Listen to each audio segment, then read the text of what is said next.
El Nino पर जारी चर्चाओं के बीच अब केंद्र सरकार दालों के मुद्दे पर भी सतर्क हो गई है। ताजा खबर यह है कि उपभोक्ता मामलों के विभाग ने कृषि एवं किसान कल्याण विभाग से जरूरी सिफारिश की है, जिसमें कहा गया है कि सरकारी गोदामों में उपलब्ध दालों को फिलहाल खुले बाजार में ना बेचा जाए। माना जा रहा है कि इस कदम से आने वाले महीनों में देश में दाल की उपलब्धता को बनाए रखने और कीमतों को नियंत्रित करने में मदद मिलेगी। अब इस खरीफ सीजन देश में दालों की बुआई की बात करें तो बताया गया है कि 17 जुलाई 2026 तक देश में दालों की बुआई पिछले वर्ष की तुलना में लगभग 15% कम रही है।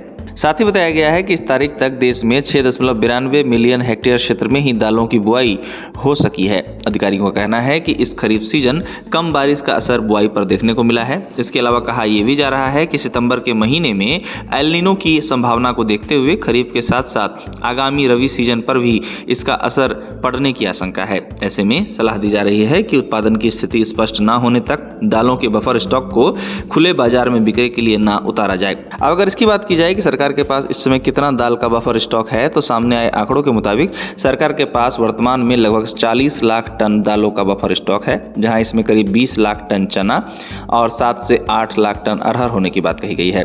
इसके साथ ही आपको बता दें कि उपभोक्ता मामलों के विभाग ने कृषि एवं किसान कल्याण विभाग से मूल्य समर्थन योजना के तहत खरीदी गई दालों का 9 महीने के भीतर बेचने के लिए नियमों में ढील दिए जाने की सिफारिश भी की है। एक रिपोर्ट में बताया गया है कि विभाग ने वर्ष 2025-26 में खरीदे गए चना और तुअर को 9 महीने से अधिक समय तक सुरक्षित रखने की अनुमति दिए जाने की भी सिफारिश की है, ताकि उत्पादन में कमी या अन्य आपात परिस्थितियों में इनका उपयोग किया जा सके।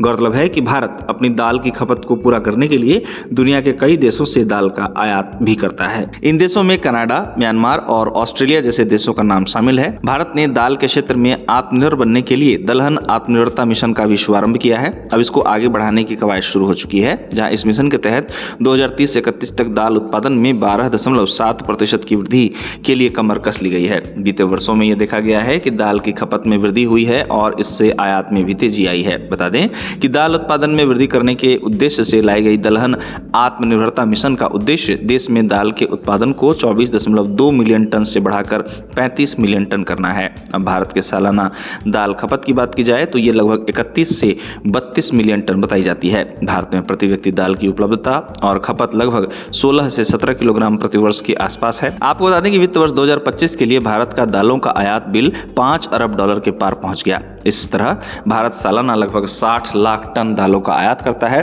अब ताजा खबर यह है कि उपभोक्ता मामलों के विभाग ने कृषि एवं किसान कल्याण विभाग से जरूरी सिफारिश की है, जिसमें कहा गया है कि सरकारी गोदामों में उपलब्ध दालों को फिलहाल खुले बाजार में ना बेचा जाए। माना जा रहा है कि इस कदम से आने वाले महीनों में देश में दाल उपलब्धता को बनाए रखने और कीमतों को नियंत्रित करने में मदद मिलेगी। बारिश कम होने के कारण इस बार के 17 जुलाई तक पिछले साल के मुकाबले दालों की बुआई में 15% की कमी चर्चा का विषय बनी हुई है। ऐसे में सरकार दालों के मुद्दे पर सतर्क नजर आ रही है।